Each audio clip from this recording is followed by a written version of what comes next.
Mga kababayan, huwag nyo nang hanapin ang mga pulis sa presinto sapagkat kami ay nasa inyo ng mga telepono.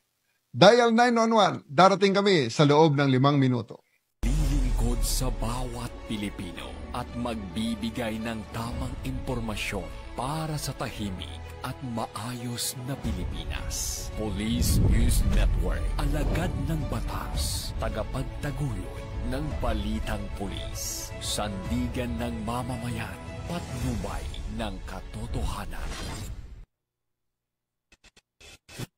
Kampo Krame, maghahatid ng pinakahuling kaganapan at nagbabagang balita. Ito ang PNN Police News Network. At ngayon, ang inyong mga tagapagbalita. Magandang araw, Bagong Pilipinas. Kami ang inyong alagad ng batas, tagataguyod ng Balitang Pulis. Patrolwoman Ronalyn Tanggiak mula sa Regional Mobile Force Battalion ng NCRPO. At ngayong araw makakasama po natin bilang co-host si Seaman First Class Miko Lim mula sa Philippine Navy. Magandang araw po sa inyo, sir. Magandang araw din po, ma'am. Bago po ang lahat, nais ko lang po magpasalamat sa Philippine National Police sa pagbibigay ng oportunidad na kami po ay inyong makasama dito sa inyong programa. Kami po ay maghahatid na sa inyo ng tamang balita, kwento ng pulis at serbisyo para sa mamamayan. At ito ang PNP News Online. Ang pangunahing balita ng Police News Network, alagad ng batas, tagataguyod ng Balitang Pulis.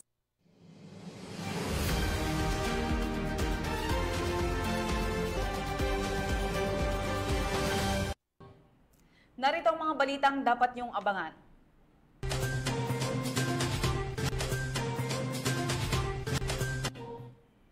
₱20.4 milyong pisong halaga ng shabu na sabat sa Mandaue City, Cebu. 11 miyembro ng Bangsamoro Islamic Freedom Fighters formal nang nagbalik loob sa pamahalaan. At sa mga dayuhang sangkot sa kidnap for ransom na aresto ng PNP Anti-Kidnapping Group.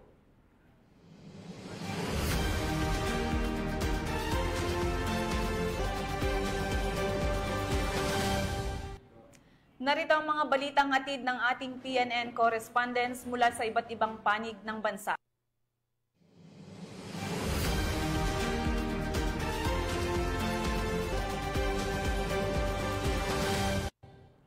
Simulan natin ang balita mula sa bahagi ng Luzon.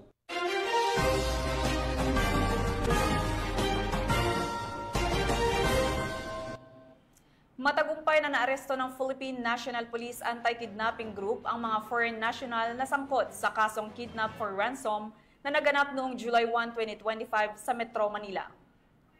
Sa isinagawang press briefing sa Camp Crame, inihayag ni PNP Chief Police General Nicholas Torre III na nasakote ang mga sospek sa isang follow-up operation na isinagawa sa lalawigan ng Batangas.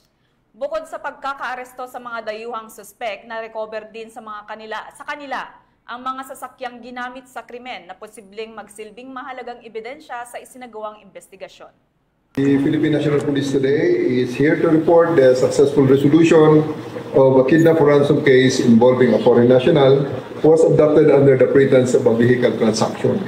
The incident took place last July 1, 2025 in Metro Manila, and based on our investigation, it became clear that the kidnapping was premeditated and carried out by an organized group composed of both foreign and local individuals. The victim, who was assisting a relative in the supposed car sale, met with the individuals who turned out to be the part of the kidnapping operation, and after gaining the victim's trust, they took control of the vehicle and demanded a large sum of money from the family in exchange for the victim's release. Once the incident was reported, the PNP immediately activated our anti-kidnapping action team and launched a coordinated effort with other law enforcement units. Over several days, we conducted surveillance, intelligence build-up, and interagency coordination. And on July 13, after days of negotiation and follow-up operations, our team successfully rescued the victim in Batangas and arrested several suspects.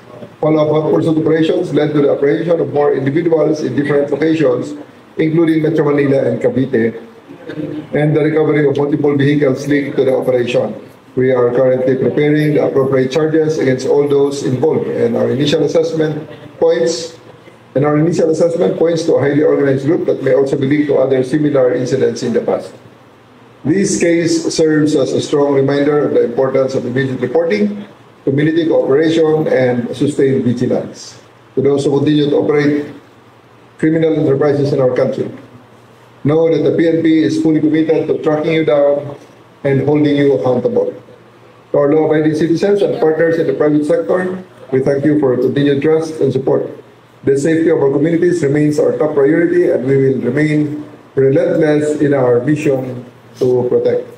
Maliwanag ito na produkto ito ng early reporting. May cooperation kaagad ang biktima. Though may mga negotiations na ginawa sila, pero eventually they trusted us and gave us the confidence and support. Kaya nagawa namin ito na mahuli talaga itong 12 ang tao natin dito. 12, 6 na foreigners at 6 na Pilipino ang nahuli natin dito.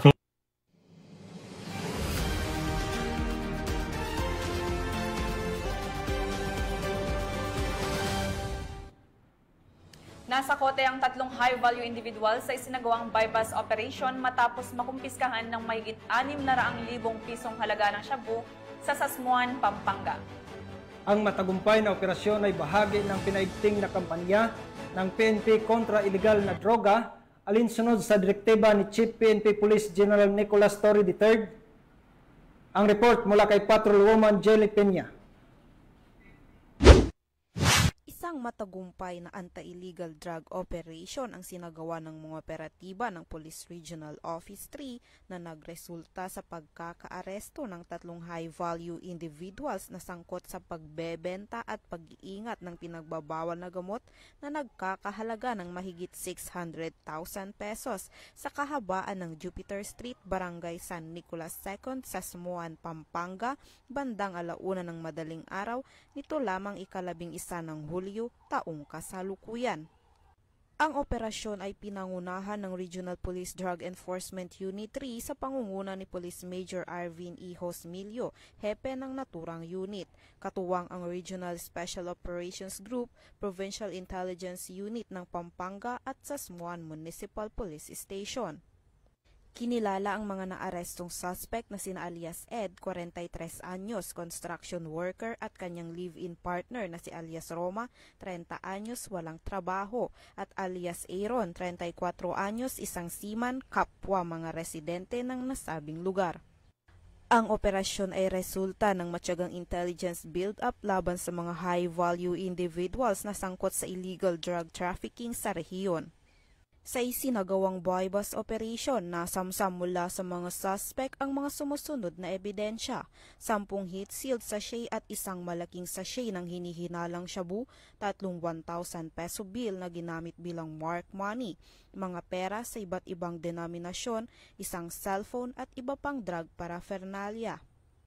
Ang kabuuang tinatayang dami ng nakumpiskang hinihinalang shabu ay umabot sa 95.5 grams na may katumbas na standard drug price na 649,400 pesos. Ang inventaryo at pagmamarka ng mga nakumpiskang ebidensya ay sinagawa sa lugar ng insidente sa presensya ng mga naarestong suspect at mga saksi. Ipinaalam sa mga suspect ang kanilang karapatan alinsunod sa Miranda Doctrine at agad na dinala sa tanggapan ng RPDEU para sa kaukulang dokumentasyon at disposisyon. Sila ay sasampahan ng mga kasong paglabag sa Section 5 at Section 11 ng Republic Act 9165 o ang Comprehensive Dangerous Drugs Act of 2002. Ang matagumpay na operasyon na ito ay patunay ng mas pinaigting na kampanya laban sa iligal na droga ng mga kapulisan ng Police Regional Office 3 sa ilalim ng pamumuno ni Police Brigadier General Ponce Rogelio I. Peñones Jr., Regional Director, alinsunod sa direktiba ng pamunuan ng PNP na supilin ang paglaganap ng iligal na droga sa mga komunidad. Mula dito sa Police Regional Office 3, ako ang inyong PNN Correspondent, Patrolwoman Jilly Advincula Peña, alagad ng batas, tagataguyod ng Balitang Pulis. Maraming salamat, Patrolwoman Peña. Walang kawala sa kamay ng batas ang isang lalaki na kabilang sa listahan ng Regional Most Wanted Person matapos itong masakote ng mga operatiba ng Apayao Police Provincial Office sa bisa ng warrant of arrest sa kasong paglabag sa Republic Act 9165 o ang Dangerous Drugs Act of 2002. Patrolwoman Jesly Sabado sa report. Ng Apayao PNP ang number 5 topmost wanted person, regional level, dahil sa paglabag sa Republic Act 9165 o ang Comprehensive Dangerous Drugs Act of 2002 sa isang operasyon na isinagawa sa Barangay Poblasyon, Kalanasan, Apayao, kamakailan. Ayon kay Police Colonel Arnold Dirasote, Provincial Director ng Apayao PPO, ang nasabing operasyon ay matagumpay na naisagawa sa pangunguna ng Kalanasan Municipal Police Station, katuwang ang Provincial Intelligence Unit, Provincial Investigation and Detection Management Unit ng Apayao PPO, Regional Intelligence Division ng PROCAR, Regional Intelligence Unit 14 at ang 15 OFIP Maneuver Company ng Regional Mobile Force Battalion 15. Isinagawa ang pag-aresto sa bisa ng warrant of arrest na inilabas ni Honorable Judge Marvin Paduyaw Aniceto ng Regional Trial Court Branch 26 Luna, Apayao noong Hunyo 19, 2025 para sa paglabag sa Section 11 ng RA 9165 na may inirekomendang piyansa na 200,000 pesos. Dinala ang akusado sa Kalanasan MPS para sa kaukulang dokumentasyon at tamang disposisyon bago ito i-turn over sa kinauukulang hukuman. Ang tagumpay ng nasabing operasyon ay patunay ng patuloy na dedikasyon ng kapulisan sa pagtugis sa mga wanted na personalidad at sa kanilang pangako na panatilihin ang kapayapaan at kaayusan sa rehiyon. Mula dito sa Rehiyon Cordillera, akong yung PNN correspondent, Patrolwoman Jesly Sabado, alagad ng batas, tagataguyod ng Balitang Pulis. Maraming salamat, Patrolwoman Jesly Sabado sa report. Hindi nakalusot sa bitag ng operatiba ang dalawang high-value individual matapos maaresto sa ikinasang bypass operation ng Northern District Drug Enforcement Unit at Philippine Drug Enforcement Agency sa Caloocan City. Nakatutok dyan si Patrolwoman Ivy Corporal. Arestado ang dalawang high-value individual sa isinagawang bypass operation ng pinagsanib na puwersa ng Northern Police District, District Drug Enforcement Unit at Philippine Drug Enforcement Agency sa Barangay 133, Caloocan City, dakong alas 4:45 ng madaling araw nitong Hulyo 11 taong kasalukuyan. Kinilala ang mga sospek na sina alias Bac, 67 anyos na babae at residente ng Caloocan City at alias Takoy, 46 anyos at residente ng mismong lugar. Nakumpiska sa mga sospek ang tinatayang 75 gramo ng hinihinalang shabu na may halagang humigit kumulang 510,000 pesos. Ang mga naarestong sospek ay mahaharap sa kasong paglabag sa Section 5 at 11, Article 2 ng Republic Act 9165 o mas kilala bilang Comprehensive Dangerous Drug Act of 2002. Mula dito sa Camp Bagong Diwa, Bikutan, Taguig City, ako po ang inyong PNN correspondent, Patrolwoman Ivy Corporal, alagad ng batas, tagataguyod ng Balitang Pulis. Maraming salamat, Patrolwoman Corporal. Sa patuloy na dikain ng kapulisan na magsilbi sa katuwang sa komunidad, matagumpay na isinagawa ang 3 araw na medical and dental mission sa La Union. Sa ilalim ng programang Serbisyong Bayanihan, katuwang ang lokal na pamahalaan ng government organization na Confederate Sentinels of God. Yan ang balitang inihatid ni Police Corporal Joanna Marie de los Santos. Matagumpay na isinagawa ng local government unit, Confederate Sentinels of God Incorporated at Philippine National Police ang ginanap na 3-day medical and dental mission sa munisipalidad ng Bagulin, Burgos at Tubao, La Union na nagsimula nito lamang Biyernes, Hulyo 11 ngayong taon. Pinangunahan ni Police Lieutenant Colonel Francisco B. Cacas Jr., Officer in Charge ng Regional Police Community Affairs and Development Unit 1, ang delegasyon ng PNP na nagbigay ng police assistance sa buong aktibidad. Ang serbisyong bayanihan na ito ay suportado ni na Congressman Dante Garcia ng 2nd Distrito ng La Union, Honorable Kenneth Paulo C. Tireng ng KM ngayon na, mga alkalde ng nasabing bayan, at iba pang miyembro ng CSG na pinamumunuan ni FDR Alvin Constantino. Asahan po nila na tuloy-tuloy po ang paglapit po natin ng mga serbisyo po sa ating mga kababayan at sana po hindi po sila magsawang umattend po sa ating mga medical declaration para po ma-maximize po natin at maibigay po natin yung tulong sa kanila. And maraming salamat po sa lahat, mga volunteers, mga personal po ng PNP sa pagtulong po at pagsuporta po sa ating mga programa po kaya po ng medical declaration.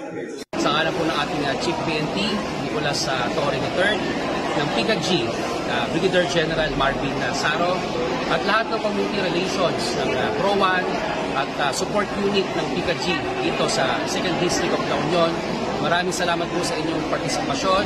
Napakalaki po ng parte at halaga ng kapulisan kasama ang sibilyan sa pagtutulungan upang iangat ang maralitang kababayan. Maraming salamat po sa inyo. Umabot sa humigit kumulang 2,000 benepisyaryo ang nabigyan ng libreng medical at dental consultation, kabilang na ang pamamahagi ng libreng gamot. Yaman mi ko na po sa kasla nagayatan na po Diyos na ito yung in may kayo to nga may tumulong kadagiti patanaw na kami dito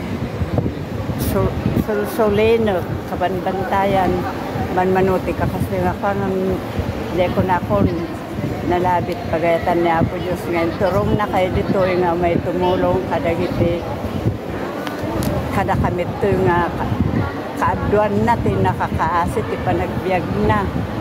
At siyempre wada masakit kada kami awan makabaulan may pan kami ti hospital awan kami ako anya itong paldi.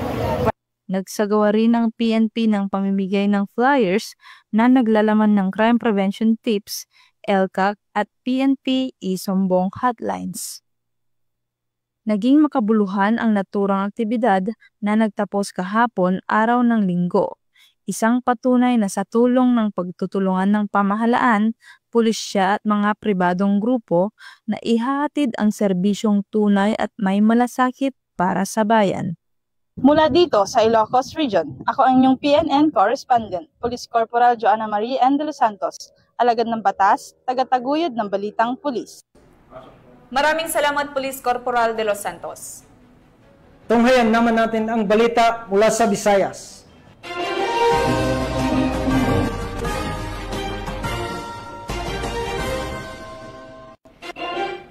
Hindi na umabot sa mga lansangan ang malaking bulto ng iligal na droga matapos masabat ng mga otoridad ang tinatayang 20.4 milyong halaga ng hinihilalang shabu mula sa isang dalagang suspek sa Mandaue City, Cebu.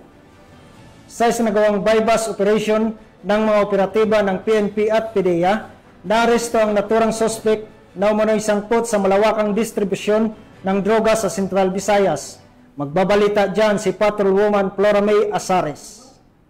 Huli ang dalawa matapos itong mahuli 24 milyong halaga ng shabu sa isinagawang bypass operation ng mga operatiba sa sitio Maharlika, Barangay Tipolo, Mandaue City, Cebu, nitong ika-11 ng Hulyo taong kasalukuyan. Kinilala ni Police Lieutenant Colonel Mark Gifter Sukalit, Chief, City Intelligence Unit, City Drug Enforcement Unit, Mandaue City Police Office, ang suspect na si Alias Marie, 18 anyos, isang high-value individual, na residente ng General Jean Street, Barangay Sawang, Salero, Cebu City. Ayon sa ulat, bandang alas 12:30 ng madaling araw, nang isinagawa ang nasabing operasyon ng mga operatiba ng CIU-CDEU-MCPO, RID-7, PDIG-7 at PDEA-7 na humantong sa pagkakaaresto sa sospek.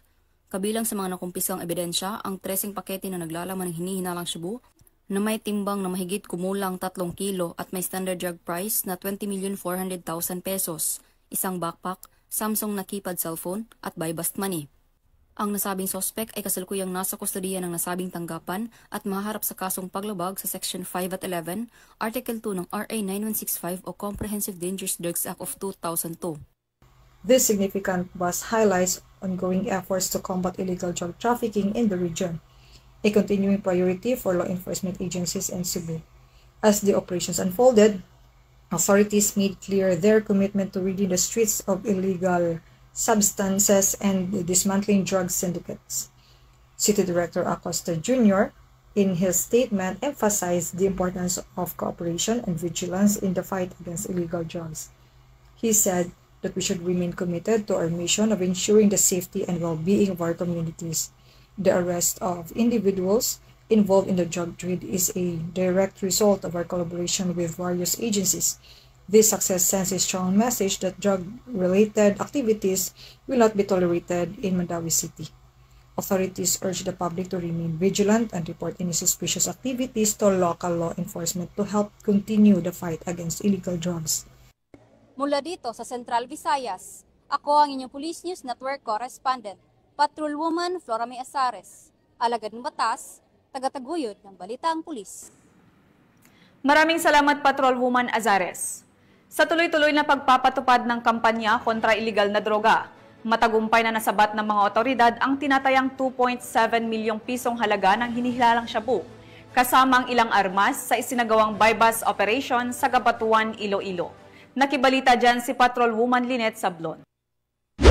Sa patuloy na kampanya ng Police Regional Office 6 sa ilalim ng direktiba ni Police Brigadier General Josefino Diligan, Acting Director ng PRO6, laban sa iligal na droga, 4 na hinihinalang tulak ng droga, kabilang ang isang minor de edad ang naaresto sa isang matagumpay na buy-bust operation sa Barangay Hanipaan, Ulo, Cabatuan, Iloilo. Nito lamang 11 ng Hulyo, taong kasalukuyan. Umabot sa higit kumulang 400 gramo ng hinihinalang shabu na may tinatayang halaga na 2,720,000 pesos ang nasabat mula sa mga suspect. Kinilala ang mga suspect na sina alias Vince, 44 na taong gulang, taga-barangay Damoong, Haniway, Iloilo, na itinuturing na high-value individual, si alias Kaloy, 32 anyos, taga-barangay Hanipaan, Cabatuan, Iloilo. Isa ring high-value individual, si alias Joyce, 20 anyos, taga-barangay Kadagmayan Sur, Santa Barbara, Iloilo, na kabilang si street-level individuals at isang minor de edad. Kasama sa mga nakupiskang ebidensya mula sa mga suspect, ang 32 heat-sealed plastic sachet na naglalaman ng puting kristal na pinaniwala ang shabu, buy-bust money at proceeds money, isang caliber 38 na baril, isang 12-gauge pistol type na baril, isang homemade 12-gauge shotgun, mga bala ng caliber 38 at 12-gauge at ibang pang-non-drug items. Ang operasyon ay sinagawa sa tulong ng pinagsanib na pwersa mula sa mga operatiba ng Regional Police Drug Enforcement Unit 6, PIDEG, SOOU 6, PDEU Iloilo PPO, Cabatuan MPS at RMFB 6. Kasalukuyang nasa kustudiya ng pulisya ang mga suspect at sasampa ng kasong paglabag sa RA 9165, ang Comprehensive Drugs Act of 2002 at RA 10591 o Comprehensive Firearms and Ammunition Regulation Act. Patuloy ang PNP sa kanilang walang humpay na kampanya kontra iligal na droga at kriminalidad upang masiguro ang isang ligtas at maayos na pamayanan para sa bawat Pilipino. Mula rito sa Western Visayas, ako ang PNN Correspondent, Patrolwoman Lynette Sablon, alagad ng batas sa kataguyod ng Balitang Pulis. Maraming salamat, Patrolwoman Sablon. Narito naman ang mga balita mula sa bahagi ng Mindanao.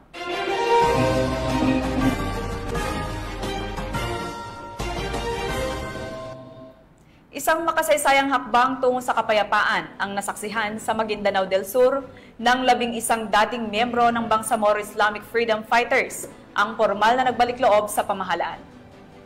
Sa harap ng mga opisyal ng militar, pulisya at lokal na pamahalaan, isinuko ng mga dating rebelde ang kanilang mga armas bilang sagisag ng kanilang pagtalikod sa armadong pakikibaka. Tinutukan yan ni Patrolwoman Angela Bandarlipi.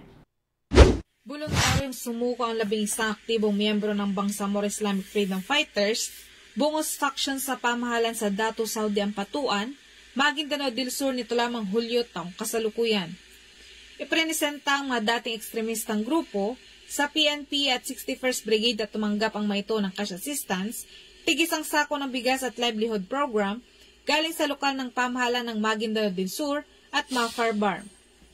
Kasabay ng kanilang pagbalik loob ang pagsuko ng kanilang matataas ng kalibre ng armas, kabilang isang M653 rifle, isang M200 grenade launcher, isang M16 rifle, isang caliber 50 Barrett sniper rifle, isang 7.62mm sniper rifle, isang M1 carbine, dalang M1 Garand rifle, 7.62mm single shot muzzle, isang M79 grenade launcher, at isang 9mm Uzi bilang simbolo ng kanilang sinseridad at lubusang pagbabalik loob sa pamayanan at pamahalaan kasabay ng kanilang pakikiisa sa adhikaing pangkapayapaan.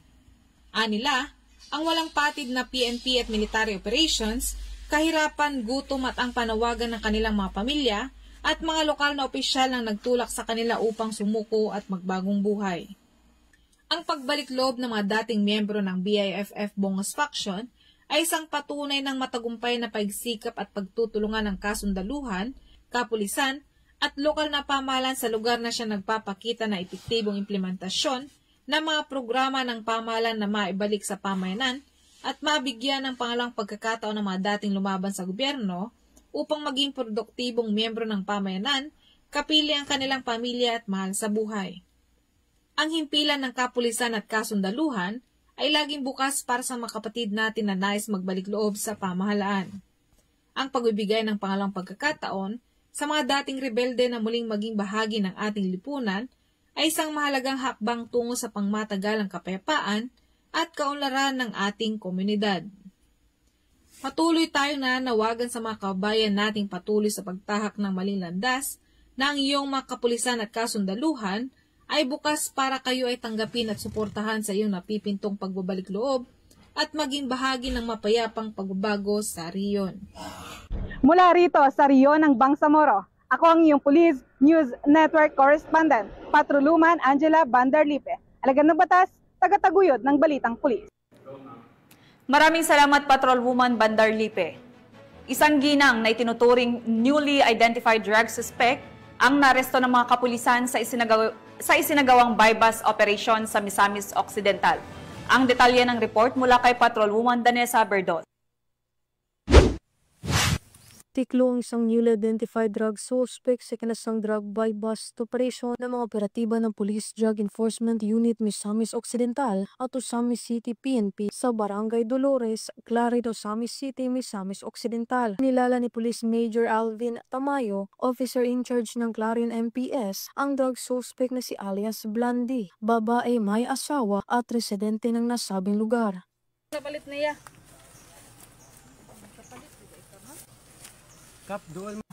Gidakop sa salaot sa pamaligag mo ang illegal nga droga. Ikaw na katungod sa pagpakahilom. Tanan nimong gipangsulti mahimo kaning pabor o laban kanimo bisag asang korte sa Pilipinas. Sa kinasang drug bypass operation ng mga operatiba ng Clarin Municipal Police Station at Provincial Drug Enforcement Unit ay nasamsam ang 6 na pakete ng hinihinalang shabu at isang 500 peso bill na ginamit bilang bypass money. Tisyo siya, dayari.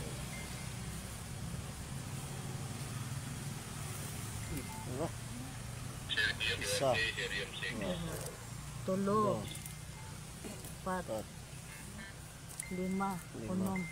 Ang suspect ay nahaharap sa kasong paglabag sa RA 9165 o Comprehensive Dangerous Drugs Act of 2002. Mula dito sa Camp Capistrano, Gusa, Cagayan de Oro City, ako ang inyong Police News Network Correspondent, Patrolwoman Danessa Berdos, alagad ng batas, tagataguyod ng Balitang Pulis. Maraming salamat, Patrolwoman Berdos. Timbog ang isang lalaki matapos makumpiskahan ng shabu at baril sa ikinasang operasyon ng mga otoridad sa Panabo City. Alamin ang iba pang impormasyon mula kay Patrolwoman John Marie Joy Rupin. Isang lalaki na kinilalang si alias JR, 34 anyos, matapos ang operasyon na isinagawa ng Panabo City Police Station noong Hulyo 11 taong kasalukuyan, katuwang ang 2nd Davao Norte Provincial Mobile Force Company at sa koordinasyon ng Philippine Drug Enforcement Agency Region 11. Nakumpiska ng mga otoridad ang tinatayang 20,900 pesos, halaga ng hinihinalang shabu at isang 38 caliber revolver at mga gamit na umano'y ginagamit sa pagtutulak ng iligal na droga. Ang suspek ay maharap sa kasong paglabag sa Republic Act 9165 o Comprehensive Dangerous Drugs Act of 2002 at Republic Act 10591 o Comprehensive Firearms and Ammunition Regulation Act, ayon kay Police Lieutenant Colonel Dexter R. Cuevas, officer in charge ng Panabo City Police Station. Malaking hakbang ito laban sa iligal na droga sa lungsod. Gayunpaman, binigyang diin ng mga otoridad na ang tagumpay ng kampanya kontra droga ay nakasalalay hindi lamang sa aksyon ng kapulisan, kundi pati na rin sa aktibong pakiisa ng bawat mamamayan. Mula dito sa Police Regional Office 11, ako ang inyong PNN correspondent, Patrolwoman June Mary Joy Rupin, alagad ng batas, tagataguyod ng Balitang Pulis. Maraming salamat, Patrolwoman Rupin. At para sa uling balita, mahigit 100,000 pisong halaga ng shabu ang nasabat ng mga operatiba ng PNP sa magkahiwalay na buy-bust operation na isinagawa sa lungsod ng Bayugan, Butuan. Narito ang report mula kay Patrolwoman Kay Francisco.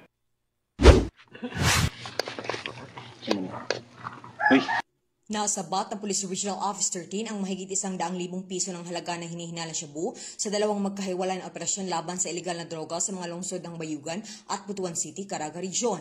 Unang isinagawa ang operasyon sa Barangay Taglatawan, Bayugan City, Agusan del Sur, bandang alas 3:30 ng madaling araw nitong Hulyo 11 sa isinagawang buy-bust operation ng Bayugan City Police Station na aresto ang suspect na si alias Longlong, 27 taong gulang at residente ng nasabing lugar. Nasamsam mula sa kanya ang 14 na sachet na hinihinalang shabu na tumitimbang na mahigit 7 gramo at may tinatayang halagang 53,000 piso. Nakuha rin ng 1,000 pisong ginamit bilang marked money. Kasunod ito, dakong alas 4:21 ng madaling araw ay nagsagawa rin ng buy-bust operation ang mga tauhan ng Butuan City Police Station 2 sa Barangay Fort Puyuhan, lungsod ng Butuan City. Naaresto ang suspect na si Alias Dio, 40 taong gulang at residente ng Barangay Maog sa nasabing lungsod. Nakumpiska mula sa kanya ang 10 gramo na hinihinalang shabu na tinatayang nagkakahalaga ng 68,000 piso. Nakuha rin ng isang itim na sling bag, isang kulay kapeng coin purse, 500 pisong marked money, isang timbangan, isang cellphone at isang improvised na gamit na water pipe. Ayon kay Police Brigadier General Christopher N. Abrahano, Regional Director ng Police Regional Office 13, ay patuloy na maigting na kampanya pang tuluyang sugpuin ng pagkating iligal na droga at mapalaya ang rehiyon ng Caraga mula sa impluwensya nito. Ang mga naarestong suspect ay kasalukuyang nasa kustudiya ng mga otoridad at mahaharap sa kasong paglabag sa Republic Act 9165 o mas kilala bilang Comprehensive Dangerous Drugs Act of 2002. Mula rito sa rehiyon ng Caraga, ako ang yung Police News Network Correspondent, Patrolwoman Kay Francisco, alagad ng batas, tagataguyod ng Balitang Pulis. Maraming salamat, Patrolwoman Francisco. At yan ang mga balitang nakalap ng ating PNN correspondents mula Luzon, Visayas at Mindanao. At bago po tayo magtapos, nais naming ipahatid ang aming taus-pusong pasasalamat sa Public Safety Mutual Benefit Fund Incorporated o ang PSM-BFI para sa kanilang patuloy na suporta sa mga programa ng PNP. At ang patunay po dito ay ang kaninang umaga lamang ay formal nilang isinagawa ang turnover ng isang audio mixer na tiyak na mapapakinabangan dito sa studio. Once again, thank you po and God bless po sa inyo. Siyempre, hindi rin namin makakalimutang pasalamatan ang kasama natin ngayon na si Seaman First Class DL Miko Lim, Philippine Navy. Baka po may gusto kayong pasalamatan. Yes ma'am, maraming salamat po. Thank you din po ma'am. Gusto po naming batiin ang aming Flag Officer in Command na si Vice Admiral Jose Ma Ambrosio Q. Espeleta, Philippine Navy.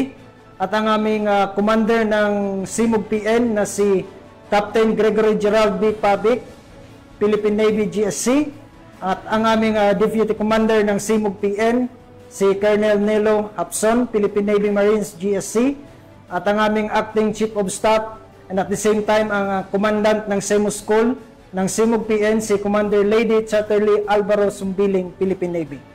At sa lahat po ng estudyante ng Journalist Advanced Specialization Course Class 03-25, magandang umaga po sa ating lahat. Thank you, sir. Nais ko ring batiin ang aming Regional Director, Police Major General Anthony Abeliada Aberin, at syempre ang aming Force Commander, Police Colonel Celso M. Rodriguez. Hindi ko rin po makakalimutan ang aming Chief BICAS, Police Major Jefferson P. Sadang. Sa ngalan ng pamunuan ng Philippine National Police, sa pangunguna ng PNP Chief, Police General Nicolas Torre III at sa pamumuno ni President Ferdinand Bongbong Marcos Jr., kami ay maglilingkod sa bawat Pilipino at magbibigay ng tama at balanseng balita. At kami po ay muling nagpapaalala na huwag po nating hanapin ang mga pulis sa mga presinto sapagkat kami po ay nasa inyong mga telepono. Dial 911, darating kami sa loob ng 5 minuto. Dahil sa bagong Pilipinas, ang gusto ng pulis, ligtas ka. Mula rito sa tanggapan ng tagapag-ugnay ng pambansang pulisya, kami ang inyong alagad ng batas, tagataguyod ng Balitang Pulis. Patrolwoman Ronalyn Tanggiak mula sa Regional Mobile Force Battalion ng NCRPO. At ako naman si Seaman First Class Journalist Miko P. Lim, Philippine Navy, maghahatid ng tamang balita, kwento ng pulis at serbisyo para sa mamamayan. Ito ang PNP News Online, ang pangunahing balita ng Police News Network.